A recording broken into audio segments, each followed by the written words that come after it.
တိုင်းပြည်တစ်ပြည်မှာတိုင်းပြည်ကိုအုပ်စိုးတဲ့မင်းဟာအဓိကကြတယ်အဲ့ဒီအုပ်စိုးတဲ့မင်းကတကယ်ကိုတရားဥပဒေတိုင်းတရားနိလန်းကြကိုချင်းတရားမဖောက်ဖြစ်ဖ ೇನೆ တိုင်းပြည်ကိုအုပ်ချုပ်ဖို့လိုအပ်တယ်တိုင်းပြည်အုပ်ချုပ်တဲ့မင်းကကိုချင်းတရားပြက်ပြားပြီးတော့ဒီတရားနိလန်းမကြတော့ဘူးဖောက်ဖျက်ပြီးတော့နေတယ်ဆိုလို့ရှိရင်နောက်ဆက်တွဲဘာတွေဖြစ်လာတော့စဉ်းစားကြည့်တိုင်းပြည်အုပ်ချုပ်တဲ့ပုဂ္ဂိုလ်ကကြီးကဲကဆိုပါစို့အဲ့ဒီမှာကိုချင်းတရားပြက်ပြားလာပြီဆိုလို့ရှိရင်ဘာဖြစ်တော့မင်းမှုတန်းတွေကိုချင်းတရားပြက်ပါလာဒါခွင်းဆက်ပဲမင်းကကိုချင်းတရားပြက်ပြားရင်မင်းမှုတန်းကိုချင်းတရားပြက်ပြားတယ်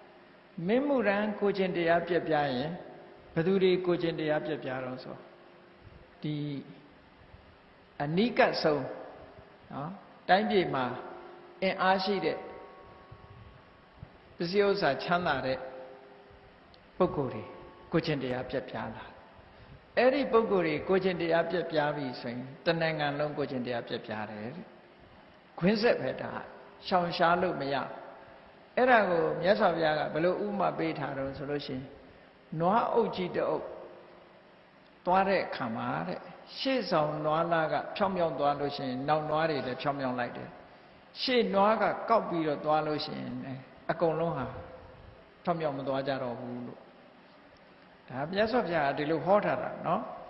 အဲ့ဒီမှာတပ္ပံရတ္ထံဒုက္ခံသေတိရာဇာစေဟောတိအဋ္ဌမိကောတဲ့